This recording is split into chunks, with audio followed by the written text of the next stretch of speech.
दुनिया भर में खुद को सुपर पावर बताने वाला अमेरिका इन दिनों सियासी घमासान के बीच फंसा हुआ है। अमेरिका में जैसे जैसे चुनाव नजदीक आ रहे हैं, वैसे वैसे सियासी सरगर्मियां तेज हो गई हैं। चुनाव से पहले अमेरिका में राष्ट्रपति पद के लिए भागदौड़ का दौर जारी है। ऐसे में पूर्व राष्ट्रपति ट्रंप हो या फिर राष्ट्रपति बाइडेन, हर कोई अपने दावेदारी कर रहा है। तो कभी सुर्खियों में कमला हैरिस का नाम भी आगे चल रहा है। लेकिन अब इस चुनावी बहस में अमेरिका के पूर्व राष्ट्रपति बराक ओबामा ने भी एंट्री मार दी है। बराक ओबामा ने भी राष्ट्रपति जो बाइडेन की दावेदारी पर सवाल खड़ा कर दिया है, जिसके बाद एक बार फिर से अमेरिका का नेतृत्व कौन करेगा, इस पर चर्चा शुरू हो गई है।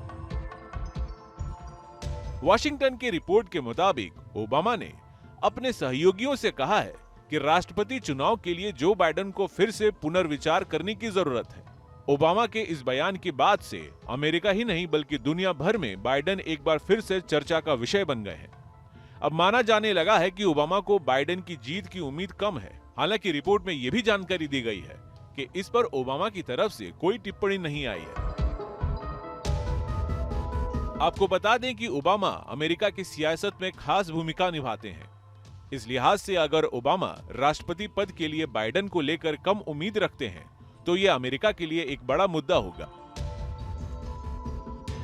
ओबामा साल 2009 से 2017 तक अमेरिका के राष्ट्रपति रह चुके हैं। उस दौरान डेमोक्रेटिक पार्टी की तरफ से जो बाइडेन उपराष्ट्रपति थे और तब पार्टी में बाइडेन का काफी प्रभाव था।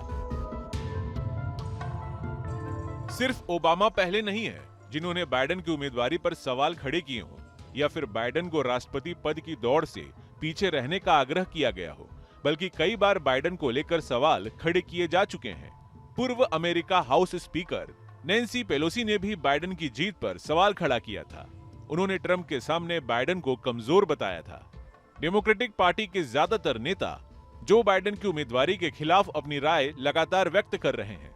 ऐसे में लगातार बाइडेन के ऊपर राष्ट्रपति चुनाव से पीछे हटने का दबाव बन रहा है। लेकिन इन सब के बीच बाइडेन भी अपनी उम्मीदवारी को बेहतर बता चुके हैं। बाइडेन का मानना है कि वो ट्रंप को हराने के लिए योग्य है, जबकि एक मौके पर बाइडेन ने अमेरिका के बेहतर नेतृत्व के लिए कमला हैरिस का नाम भी आगे किया था, जिसके बाद खबरें आने लगी कि बाइडेन के बाद कमला हैरिस ही अमेरिका की कमान संभालेंगी। हालांकि अमेरिका का अगला राष्ट्रपति कौन होगा, इसके लिए अभी इंतजार करना। इस साल नवंबर में राष्ट्रपति पद के चुनाव होने हैं। अब देखना होगा कि कौन अपनी जीत को पक्की करने का दम रखता है। Bureau report, news nation. News nation अब व्हाट्सएप पर। खबरों के ताजा अपडेट के लिए न्यूज नेशन के इस QR कोड को स्कैन करें।